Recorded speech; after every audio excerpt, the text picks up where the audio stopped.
Hello students, welcome to the 7th session. In this session, we are going to solve another problem on primary distribution summary or distribution of overheads. And the problem is, Mokshit Company Limited has 3 production departments A, B, C and 2 service departments X and Y. The overheads incurred during the period are ಅಂದರೆ Mokshit company ಲಿಮಿಟೆಡಲ್ಲಿ 3 production departments ಇದೆ A B C and 2 service departments ಇದೆ X and Y ಮತ್ತು 5 ಡಿಪಾರ್ಟ್ಮೆಂಟ್ಸಿಗೆ relate ಆಗಿರುವಂಥ over ಹೆಡ್ಸನ್ನು ಇಲ್ಲಿ ಕೊಡ್ತಾ ಬಂದಿದ್ದಾರೆ. ಮೊದಲನೇ overhead ಕೊಟ್ಟಿದ್ದಾರೆ rent and rates 5000, next one labour welfare 5000, indirect wages 1500, depreciation of machinery 10,000, insurance 5000, repairs to machinery 10,000, lighting 600, power 600, sundry expenses 10,000, canteen expenses 15,000. ಇದಾದಮೇಲೆ the following details are also available ಅಂತ ಕೊಟ್ಟಿದ್ದಾರೆ. ಅದರಲ್ಲಿ ನಿಮಗೆ ಆ ಓವರ್ ಹೆಡ್ಸನ್ನು ಡಿಸ್ಟ್ರಿಬ್ಯೂಟ್ ಮಾಡೋದಕ್ಕೆ ಬೇಕಾಗಿರುವಂಥ common ಬೇಸ್ಗಳನ್ನ ಕೊಡ್ತಾ ಬಂದಿದ್ದಾರೆ. ಫಸ್ಟ್ ಒನ್ ಏರಿಯಾ ಆಕ್ಯುಪೈಡ್ ಕೊಟ್ಟಿದ್ದಾರೆ, ಅದರಲ್ಲಿ ಅದನ್ನು ಸ್ಕ್ವೇರ್ ಫೀಟಲ್ಲಿ ಕೊಟ್ಟಿದ್ದಾರೆ.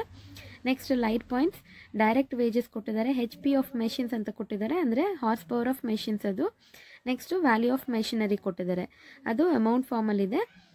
ನೆಕ್ಸ್ಟ್ ಹೇಳ್ತಾರೆ apportion the cost to various departments by preparing primary distribution summary ಅಂತ. ನೆಕ್ಸ್ಟ್ ಡೈರೆಕ್ಟ್ ಸೊಲ್ಯೂಷನ್ಗೆ ಹೋಗೋಕ್ಕಿಂತ ಮುಂಚೆ ಯಾವ್ಯಾವ ಓವರ್ ಹೆಡನ್ನು ಯಾವ್ಯಾವ ಬೇಸಿಸನ್ನು ಇಟ್ಕೊಂಡು ಡಿಸ್ಟ್ರಿಬ್ಯೂಟ್ ಮಾಡ್ಬೋದು ಅಂತ ನೋಡ್ತಾ ಬರೋಣ. ಇಲ್ಲಿ ಮೊದಲು ಯಾವ್ಯಾವ ಬೇಸಿಸನ್ನು ಕೊಟ್ಟಿದ್ದಾರೆ ಒಂದು ಸರಿ ನೋಡ್ಕೊಳ್ಳೋಣ. ಏರಿಯಾ ಆಕ್ಯುಪೈಡ್ ಕೊಟ್ಟಿದ್ದಾರೆ, light points, direct wages, H P of machines ಮತ್ತು ವ್ಯಾಲ್ಯೂ ಆಫ್ ಮೆಷಿನರಿ ಕೊಟ್ಟಿದ್ದಾರೆ. ಇನ್ನು ಓವರ್ ಹೆಡ್ಸಿಗೆ ಬರೋದಾದರೆ ರೆಂಟ್ ಆ್ಯಂಡ್ ರೇಟ್ಸ್ ಇದೆ ನೋಡಿ, ಇದನ್ನು ನಾವು ಯಾವಾಗಲೂ ಏರಿಯಾವನ್ನು ಬೇಸಿಸ್ ಆಗಿ ಇಟ್ಕೊಂಡು ಡಿಸ್ಟ್ರಿಬ್ಯೂಟ್ ಮಾಡಬೇಕಾಗತ್ತೆ. ನೆಕ್ಸ್ಟ್ ಲೇಬರ್ ವೆಲ್ಫೇರ್ ಕೊಟ್ಟಿದ್ದಾರೆ, ಇದನ್ನು ನಾವು ಡೈರೆಕ್ಟ್ ವೇಜಸನ್ನು ಬೇಸಿಸ್ ಆಗಿ ಇಟ್ಕೊಂಡು ಡಿಸ್ಟ್ರಿಬ್ಯೂಟ್ ಮಾಡ್ತೀವಿ. ನೆಕ್ಸ್ಟ್ ಇಂಡೈರೆಕ್ಟ್ ವೇಜಸ್ ಕೊಟ್ಟಿದ್ದಾರೆ, ಇಂಡೈರೆಕ್ಟ್ ವೇಜಸನ್ನು ಕೂಡ ನಾವು ಡೈರೆಕ್ಟ್ ವೇಜಸನ್ನು ಬೇಸಿಸ್ ಆಗಿ ಇಟ್ಕೊಂಡು ಡಿಸ್ಟ್ರಿಬ್ಯೂಟ್ ಮಾಡ್ತೀವಿ.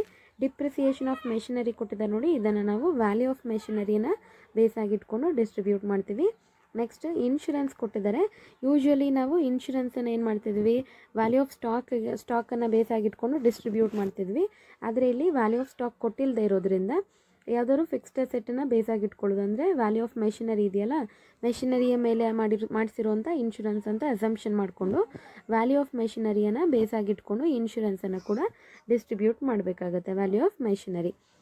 ನೆಕ್ಸ್ಟ್ ರಿಪೇರ್ಸ್ ಟು ಮೆಷಿನರಿ ಇದೆ, ಇದು ಯೂಶ್ವಲಿ ನಾವು ವ್ಯಾಲ್ಯೂ ಆಫ್ ಮೆಷಿನರಿಯನ್ನು ಬೇಸ್ ಆಗಿಟ್ಕೊಂಡು ಡಿಸ್ಟ್ರಿಬ್ಯೂಟ್ ಮಾಡೋದು. ನೆಕ್ಸ್ಟ್ ಲೈಟಿಂಗ್ ಇದೆ, ಇಲ್ಲಿ ನೋಡಿ ಲೈಟಿಂಗನ್ನು ಯೂಶ್ವಲಿ ನಾವು ನಂಬರ್ ಆಫ್ ಲೈಟ್ ಪಾಯಿಂಟ್ಸನ್ನು ಬೇಸ್ ಆಗಿಟ್ಕೊಂಡು ತೊಗೊಳ್ಳೋದು.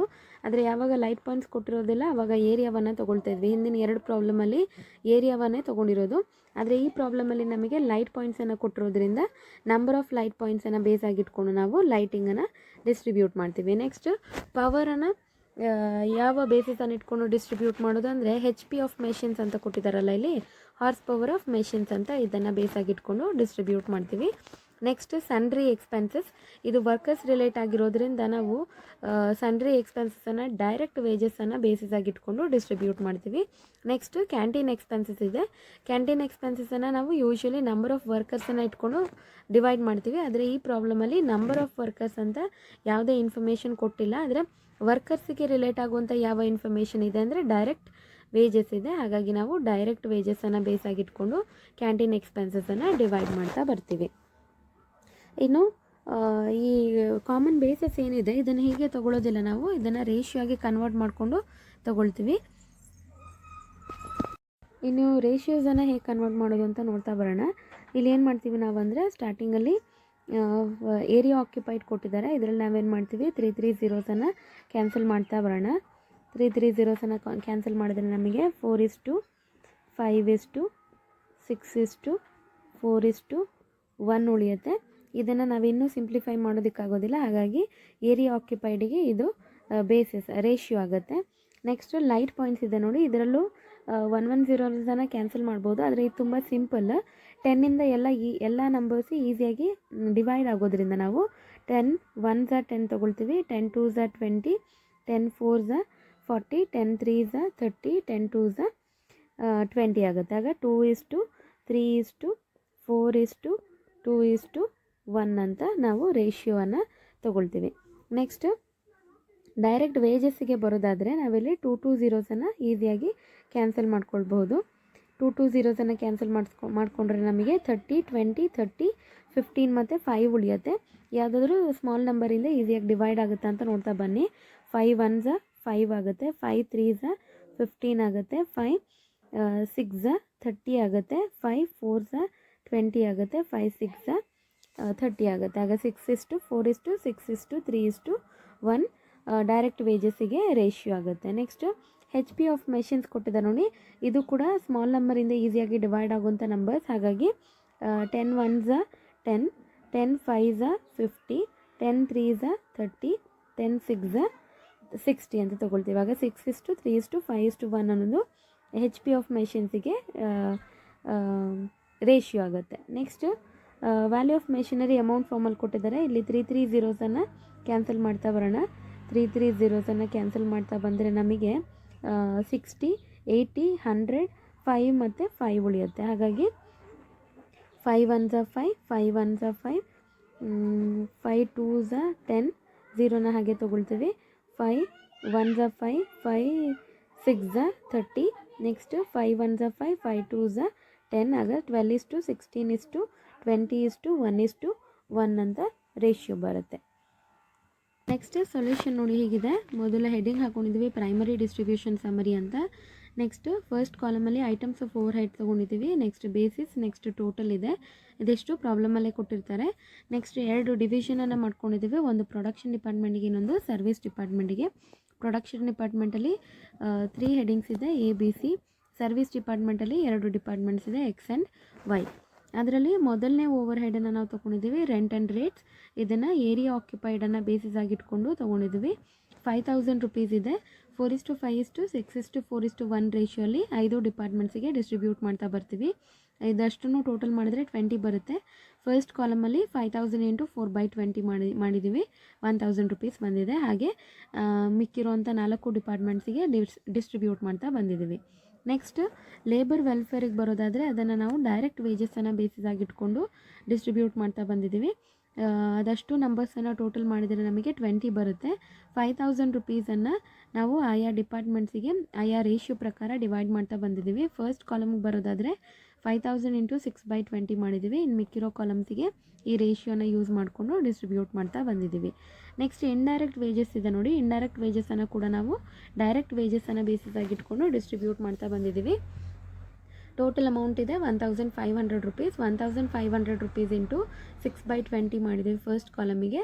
ಇನ್ನು ಮಿಕ್ಕಿರೋ ಕಾಲಮ್ಸಿಗೆ ಆ ರೇಷಿಯೋನ ಯೂಸ್ ಮಾಡಿಕೊಂಡು ಅಮೌಂಟನ್ನು ಡಿಸ್ಟ್ರಿಬ್ಯೂಟ್ ಮಾಡ್ತಾ ಬಂದಿದ್ದೀವಿ. ನೆಕ್ಸ್ಟ್ ಡಿಪ್ರಿಸಿಯೇಷನ್ ಆಫ್ ಮೆಷಿನರಿಗೆ ಬರೋದಾದರೆ ಅದನ್ನು ನಾವು ವ್ಯಾಲ್ಯೂ ಆಫ್ ಮೆಷಿನರಿಯನ್ನು ಬೇಸ್ ಆಗಿಟ್ಕೊಂಡು ಡಿಸ್ಟ್ರಿಬ್ಯೂಟ್ ಮಾಡ್ತಾ ಬಂದಿದ್ದೀವಿ. ಅದರ ರೇಷಿಯೋ ಕ್ಯಾಲ್ಕುಲೇಷನ್ ನಾನು ಆಗಲೇ ಹೇಳ್ಕೊಟ್ಟಿದ್ದೆ ನಿಮಗೆ. 12:16:20:1:1 ಇದೆ. ಟೋಟಲ್ ಅಮೌಂಟ್ 10,000 ರುಪೀಸ್ ಇದೆ. 10,000 ಇಂಟು 12/50 ಮಾಡಿದ್ರೆ ನಮಗೆ 2400 ರುಪೀಸ್ ಇದೆ ಬಂದಿದೆ. ಹಾಗಾಗಿ ಎಲ್ಲ ಕಾಲಮ್ಸಿಗೂ ನಾವು ಈ ರೇಷಿಯೋನ ಯೂಸ್ ಮಾಡಿಕೊಂಡು ಅಮೌಂಟನ್ನು ಡಿಸ್ಟ್ರಿಬ್ಯೂಟ್ ಮಾಡ್ತಾ ಬಂದಿದ್ದೀವಿ. ಅದಷ್ಟು ನಂಬರ್ಸನ್ನು ಆ್ಯಡ್ ಮಾಡಿದ್ರೆ ನಮಗೆ 50 ಬರುತ್ತೆ. ನೆಕ್ಸ್ಟು ಇನ್ಶೂರೆನ್ಸನ್ನು ನಾವು ಯೂಶ್ವಲಿ ಹಿಂದಿನ 2 ಪ್ರಾಬ್ಲಮ್ಸಲ್ಲಿ ವ್ಯಾಲ್ಯೂ ಆಫ್ ಸ್ಟಾಕನ್ನು ಬೇಸಾಗಿ ತೊಗೊಂಡಿದ್ವಿ. ಆದರೆ ಈ ಪ್ರಾಬ್ಲಮಲ್ಲಿ ವ್ಯಾಲ್ಯೂ ಆಫ್ ಸ್ಟಾಕ್ ಕೊಟ್ಟಿಲ್ಲ ನಮಗೆ. ಹಾಗಾಗಿ ಆಸೆಟ್ ಮೇಲಿನ ಇನ್ಶೂರೆನ್ಸ್ ಅಂತ ಕನ್ಸಿಡರ್ ಮಾಡಿ ನಾವು ವ್ಯಾಲ್ಯೂ ಆಫ್ ಮೆಷಿನರಿಯನ್ನು ಬೇಸಾಗಿ ತೊಗೊಂಡಿದ್ದೀವಿ. ಇಲ್ಲಿ ಡೂ ಅಂತ ಹಾಕ್ಕೊಂಡಿದ್ದೀವಲ್ಲ, ಅಂದರೆ ಸೇಮ್ ಅಂತ ವ್ಯಾಲ್ಯೂ ಆಫ್ ಮೆಷಿನರಿ ಏನಿದೆ ಇದೇ ಬೇಸನ್ನು ಇಲ್ಲಿಗೂ ತೊಗೊಳ್ತಾ ಇದ್ದೀವಿ ಅಂತ. ಹಾಗಾಗಿ ಇಲ್ಲಿಗೂ ಕೂಡ 12:16:20:1:1 ಅನ್ನೋದೇ ರೇಷಿಯೋ ಆಗುತ್ತೆ, ಬೇಸಿಸ್ ಆಗುತ್ತೆ. ಟೋಟಲ್ ಅಮೌಂಟ್ ಇದೆ 5000 ರುಪೀಸ್. 5000 ಇಂಟು 12/50 ಮಾಡಿದರೆ 1200 ರುಪೀಸ್ ಬರುತ್ತೆ. ಹಾಗೆ ಎಲ್ಲ ಕಾಲಮಿಗೂ ಅಮೌಂಟನ್ನು ಡಿಸ್ಟ್ರಿಬ್ಯೂಟ್ ಮಾಡ್ತಾ ಬಂದಿದ್ದೀವಿ. ನೆಕ್ಸ್ಟ್ ರಿಪೇರ್ಸ್ ಟು ಮೆಷಿನರಿ ಇದೆ. ಮೆಷಿನರಿಯ ರಿಪೇರ್ಸ್ ಆಗಿರೋದ್ರಿಂದ ನಾವು ವ್ಯಾಲ್ಯೂ ಆಫ್ ಮೆಷಿನರಿಯನ್ನು ತೊಗೊಂಡಿದ್ದೀವಿ. ಇದಕ್ಕೆ ಇದೇ ಸೇಮ್ ರೇಷಿಯೋ ಬರುತ್ತೆ. ಇದಕ್ಕೂ ಕೂಡ ಡೂ ಅಂತ ತೊಗೊಂಡ್ರೆ ಸೇಮ್ ಅಂತ 12:16:20:1:1. ಟೋಟಲ್ ಅಮೌಂಟ್ 10,000 ರುಪೀಸ್ ಇದೆ. 10,000 ಇಂಟು 12/50 ಮಾಡಿದ್ರೆ 2400 ಬರುತ್ತೆ. ಹಾಗಾಗಿ ಇನ್ನು ಮಿಕ್ಕಿರುವಂಥ ಕಾಲಮ್ಸಿಗೆ ಅದೇ ರೇಷಿಯೋನ ಇಟ್ಕೊಂಡು ಅಮೌಂಟನ್ನು ಡಿಸ್ಟ್ರಿಬ್ಯೂಟ್ ಮಾಡ್ತಾ ಬಂದಿದ್ದೀವಿ. ನೆಕ್ಸ್ಟ್ ಲೈಟಿಂಗಿಗೆ ಹಿಂದಿನ ಪ್ರಾಬ್ಲಮಲ್ಲೆಲ್ಲ ನಾವು ಏರಿಯಾವನ್ನು ಬೇಸಿಸ್ ಆಗಿ ತೊಗೊಂಡಿದ್ವಿ. ಯಾಕಂದರೆ ಅಲ್ಲಿ ಲೈಟ್ ಪಾಯಿಂಟ್ಸ್ ಕೊಟ್ಟಿರಲಿಲ್ಲ ನಮಗೆ ಬೇಸಿಸ್ ಆಗಿ. ಹಾಗಾಗಿ ಇಲ್ಲಿ ಈ ಪ್ರಾಬ್ಲಮಲ್ಲಿ ಲೈಟ್ ಪಾಯಿಂಟ್ಸ್ ಕೊಟ್ಟಿರೋದ್ರಿಂದ ಲೈಟ್ ಪಾಯಿಂಟ್ಸನ್ನು ಬೇಸಾಗಿ ತೊಗೊಳ್ತಿದ್ದೀವಿ. 2:3:4:2:1. ಟೋಟಲ್ ಅಮೌಂಟ್ 600 ರುಪೀಸ್ ಇದೆ. 600 ಇಂಟು 2/12 ಮಾಡಿದ್ದೀವಿ. ಅಂದರೆ ಇದಿಷ್ಟು ನಂಬರ್ಸನ್ನು ಆ್ಯಡ್ ಮಾಡಿದ್ರೆ ನಮಗೆ 12 ಬರುತ್ತೆ. 2/12. ಹಾಗೆ ಇನ್ನು ಉಳಿದಿರುವಂಥ 4 ಕಾಲಮ್ಸಿಗೂ ಅಮೌಂಟನ್ನು ಡಿಸ್ಟ್ರಿಬ್ಯೂಟ್ ಮಾಡ್ತಾ ಬಂದಿದ್ದೀವಿ. ನೆಕ್ಸ್ಟ್ ಪವರ್ ಕೊಟ್ಟಿದ್ದಾರೆ. ಪವರನ್ನು ನಾವು ಹಾರ್ಸ್ ಪವರ್ ಆಫ್ ಮೆಷಿನ್ಸ್ ಮೇಲೆ ಡಿಸ್ಟ್ರಿಬ್ಯೂಟ್ ಮಾಡಿದ್ದೀವಿ. ಅದರ ರೇಷಿಯೋ 6:3:5:1 ಇತ್ತು. Total amount 600 rupees. 600 ಇಂಟು 6/15 ಮಾಡಿದರೆ 240 ರುಪೀಸ್ ಬರುತ್ತೆ. ಇನ್ನು ಉಳಿದಿರುವಂಥ 3 ಕಾಲಮ್ಸಿಗೆ ಈ ರೇಷಿಯೋನ ಯೂಸ್ ಮಾಡಿಕೊಂಡು ಅಮೌಂಟನ್ನು ಡಿಸ್ಟ್ರಿಬ್ಯೂಟ್ ಮಾಡ್ತಾ ಬಂದಿದ್ದೀವಿ. ಒಂದು ಡಿಪಾರ್ಟ್ಮೆಂಟಲ್ಲಿ ಮೆಷಿನ್ ಇಲ್ಲ, ಹಾಗಾಗಿ ಪವರ್ ಕನ್ಸಂಪ್ಷನ್ ಆಗ್ತಾ ಇಲ್ಲ ಅಂತ. ನೆಕ್ಸ್ಟ್ ಸನ್ರಿ ಎಕ್ಸ್ಪೆನ್ಸಸ್ ಬರೋದಾದರೆ ಡೈರೆಕ್ಟ್ ವೇಜಸನ್ನು ಬೇಸಿಸ್ ಆಗಿ ತೊಗೊಂಡಿದ್ದೀವಿ. ಅದರಲ್ಲಿ 6:4:6:3:1 ರೇಷಿಯೋ ಇದೆ. ಟೋಟಲ್ ಅಮೌಂಟ್ 10,000 ರುಪೀಸ್ ಇದೆ. ಇದಿಷ್ಟು ನಂಬರ್ಸನ್ನು ಆ್ಯಡ್ ಮಾಡಿದ್ರೆ ನಮಗೆ, ಅಂದರೆ ರೇಷಿಯೋಲ್ಲಿರುವಂಥ ನಂಬರ್ಸ್, ಈ ನಂಬರ್ಸನ್ನು ಆ್ಯಡ್ ಮಾಡಿದ್ರೆ 20 ಬರುತ್ತೆ. 10,000 ಇಂಟು 6/20 ಮಾಡಿದ್ದೀವಿ. ಫಸ್ಟ್ ಕಾಲಮಿಗೆ ಅಮೌಂಟ್ ಬಂದಿದೆ. ಅದೇ ರೀತಿ ಇನ್ನು ಉಳಿದಿರುವಂಥ ಕಾಲಮ್ಸಿಗೆ ಅಮೌಂಟನ್ನು ಡಿಸ್ಟ್ರಿಬ್ಯೂಟ್ ಮಾಡ್ತಾ ಬಂದಿದ್ದೀವಿ. ನೆಕ್ಸ್ಟ್ ಕ್ಯಾಂಟೀನ್ ಎಕ್ಸ್ಪೆನ್ಸಸ್ಗೆ ಯೂಶ್ವಲಿ ನಾವು ನಂಬರ್ ಆಫ್ ವರ್ಕರ್ಸನ್ನು ಬೇಸಾಗಿ ತೊಗೊಳ್ತೀವಿ. ಈ ಪ್ರಾಬ್ಲಮಲ್ಲಿ ನಂಬರ್ ಆಫ್ ವರ್ಕರ್ಸನ್ನು ಕೊಟ್ಟಿಲ್ಲದೆ ಇರೋದ್ರಿಂದ ಇದಕ್ಕೂ ಕೂಡ ಡೈರೆಕ್ಟ್ ವೇಜಸನ್ನು ಬೇಸಿಸ್ ಆಗಿ ತೊಗೊಳ್ತಾ ಇದ್ದೀವಿ. ಸೇಮ್ ಅಂದರೆ 6:4:6:3:1 ಏನಿದೆ ಇದೇ ಇಲ್ಲಿಗೂ ರೇಷಿಯೋ ಆಗುತ್ತೆ. ಟೋಟಲ್ ಅಮೌಂಟ್ 15,000 ರುಪೀಸ್ ಇದೆ. ಫಸ್ಟ್ ಕಾಲಮಿಗೆ 15,000 ಇಂಟು 6/20 ಮಾಡಿದ್ದೀವಿ. 4,500 ಇದೆ. ಇನ್ನು ಉಳಿದಿರೋ ಕಾಲಮ್ಸಿಗೂ ಈ ರೇಷಿಯೋನ ಇಟ್ಕೊಂಡು ಅಮೌಂಟನ್ನು ಡಿಸ್ಟ್ರಿಬ್ಯೂಟ್ ಮಾಡ್ತಾ ಬಂದಿದ್ದೀವಿ. ನೆಕ್ಸ್ಟ್ ಇದೊಂದು ನೋಡಿ, ಎಕ್ಸ್ಟ್ರಾ ಇದು ಓವರ್ ಹೆಡ್ಸಲ್ಲಿ ಕೊಟ್ಟಿಲ್ಲ. ಇದು ಈ ಡೈರೆಕ್ಟ್ ವೇಜಸ್ ಏನಿದೆ ಇದನ್ನು ಓವರ್ ಹೆಡ್ಸಲ್ಲಿ ಕೊಟ್ಟಿಲ್ಲ. ಫಸ್ಟ್ ಪ್ರಾಬ್ಲಮ್ ಸಾಲ್ವ್ ಮಾಡುವಾಗ ನಾನು ಹೇಳ್ಕೊಟ್ಟಿದ್ದೆ ನಿಮಗೆ. ಈ ಡೈರೆಕ್ಟ್ ವೇಜಸ್ ಅನ್ನೋದು ಸರ್ವಿಸ್ ಡಿಪಾರ್ಟ್ಮೆಂಟ್ಸಿಗೆ ಡೈರೆಕ್ಟ್ ವೇಜಸ್ ಆದರೂ ಕೂಡ ಈ ಪ್ರೊಡಕ್ಷನ್ ಡಿಪಾರ್ಟ್ಮೆಂಟ್ಸ್ ಏನಿದೆ, ಈ 3 ಪ್ರೊಡಕ್ಷನ್ ಡಿಪಾರ್ಟ್ಮೆಂಟ್ಗಳು ಏನಿದೆ, ಈ ಪ್ರೊಡಕ್ಷನ್ ಡಿಪಾರ್ಟ್ಮೆಂಟ್ಗಳಿಗೆ ಇದು ಇಂಡೈರೆಕ್ಟ್ ವೇಜಸ್ ಆಗುತ್ತೆ, ಅಂದರೆ ಸಪೋರ್ಟಿವ್ ವೇಜಸ್ ಆಗುತ್ತೆ. ಪ್ರೊಡಕ್ಷನ್ ಡಿಪಾರ್ಟ್ಮೆಂಟಲ್ಲಿ ವರ್ಕ್ ಮಾಡುವಂಥ ವರ್ಕರ್ಸಿಗೆ ಕೊಡೋದನ್ನು ಮಾತ್ರ ನಾವು ಡೈರೆಕ್ಟ್ ವೇಜಸ್ ಅಂತ ಕನ್ಸಿಡರ್ ಮಾಡ್ತೀವಿ. ಅವರಿಗೆ ಸಪೋರ್ಟಿವ್ ವರ್ಕರ್ಸ್ ಯಾರಿರ್ತಾರೆ ಸರ್ವಿಸ್ ಡಿಪಾರ್ಟ್ಮೆಂಟಲ್ಲಿ, ಅವರಿಗೆ ಕೊಡುವಂಥ ವೇಜಸನ್ನು ನಾವು ಓವರ್ ಹೆಡ್ ಅಂತ ಕನ್ಸಿಡರ್ ಮಾಡಿ ಡೈರೆಕ್ಟ್ ವೇಜಸನ್ನು ಕೂಡ ತೊಗೊಳ್ತಾ ಇದ್ವಿ. ಇದು ನಿಮಗೆ ಪ್ರಾಬ್ಲಮಲ್ಲಿ ಕೊಟ್ಟಿರೋದಿಲ್ಲ. ನಿಮಗೆ ಎಲ್ಲಿ ಕೊಟ್ಟಿರ್ತಾರೆ ಇದನ್ನು ಅಂದರೆ ಕಾಮನ್ ಬೇಸಸ್ ಇದೆಯಲ್ಲ, ಈ ಬೇಸಿಸ್ಗಳಲ್ಲಿ ಕೊಟ್ಟಿರ್ತಾರೆ. ಅಲ್ಲಿ ಡೈರೆಕ್ಟ್ ವೇಜಸ್ ಅಂತ ಕೊಟ್ಟಿದ್ದರು. ಅದರಲ್ಲೂ ನಾವು ಸರ್ವಿಸ್ ಡಿಪಾರ್ಟ್ಮೆಂಟ್ಸಿಗೆ ಮಾತ್ರ ನಾವು ಈ ಅಮೌಂಟ್ಸನ್ನು ತೊಗೊಳ್ತಿದ್ವಿ. ಯಾಕಂದರೆ ಸರ್ವಿಸ್ ಡಿಪಾರ್ಟ್ಮೆಂಟಲ್ಲಿ ವರ್ಕ್ ಮಾಡುವಂಥ ವರ್ಕರ್ಸಿಗೆ ಕೊಡೋದು indirect wages or overheads ಆಗುತ್ತೆ. ಹಾಗಾಗಿ ನಾವು ಅದನ್ನು ಪ್ರೈಮರಿ ಡಿಸ್ಟ್ರಿಬ್ಯೂಷನ್ ಸಮ್ಮರಿಯಲ್ಲಿ ತೋರಿಸ್ಬೇಕಾಗತ್ತೆ. ಹಾಗಾಗಿ ಈ 2 ಡಿಪಾರ್ಟ್ಮೆಂಟ್ಸಿಗೆ ಮಾತ್ರ ನಾವು ಡೈರೆಕ್ಟ್ ವೇಜಸನ್ನು ತೊಗೊಳ್ತಾ ಇದ್ವಿ. ಮೊದಲನೇ ಪ್ರಾಬ್ಲಮಲ್ಲಿ 1 ಡಿಪಾರ್ಟ್ಮೆಂಟಿಗೆ ತೊಗೊಂಡಿದ್ವಿ. ಈ ಪ್ರಾಬ್ಲಮಲ್ಲಿ ನಾವು ಇಲ್ಲಿ 2 ಸರ್ವಿಸ್ ಡಿಪಾರ್ಟ್ಮೆಂಟ್ಸ್ ಇರೋದ್ರಿಂದ 2 ಡಿಪಾರ್ಟ್ಮೆಂಟಿನ ಡೈರೆಕ್ಟ್ ವೇಜಸನ್ನು ತೊಗೊಂಡಿದ್ವಿ. ಇದಿಷ್ಟು ಆದಮೇಲೆ ನಾವೇನು ಮಾಡ್ತೀವಿ ಅಂದರೆ, ಇದು ಟೋಟಲ್ ಕಾಲಮ್, ಇದು ಡಿಪಾರ್ಟ್ಮೆಂಟ್ ಎಯ ಟೋಟಲ್, ಇದು ಡಿಪಾರ್ಟ್ಮೆಂಟ್ ಬಿ, ಇದು ಡಿಪಾರ್ಟ್ಮೆಂಟ್ ಸಿ, ಇದು ಡಿಪಾರ್ಟ್ಮೆಂಟ್ ಎಕ್ಸ್ ಆಗುತ್ತೆ. ಇಲ್ಲಿ ಲಾಸ್ಟಲ್ಲಿರೋದು ಡಿಪಾರ್ಟ್ಮೆಂಟ್ ವೈಯ ಟೋಟಲ್ ಆಗುತ್ತೆ. ಇದಿಷ್ಟು ಪ್ರಾಬ್ಲಮ್. ಇದನ್ನು ಕೂಡ ನಿಮ್ಮ ನೋಟ್ಸಲ್ಲಿ ನೋಟ್ ಡೌನ್ ಮಾಡ್ಕೊಳ್ಳಿ. ಇದನ್ನು ನಾನು PDF ಫಾರ್ಮಲ್ಲಿ ಸೆಂಡ್ ಮಾಡ್ತೀನಿ. Thank you students.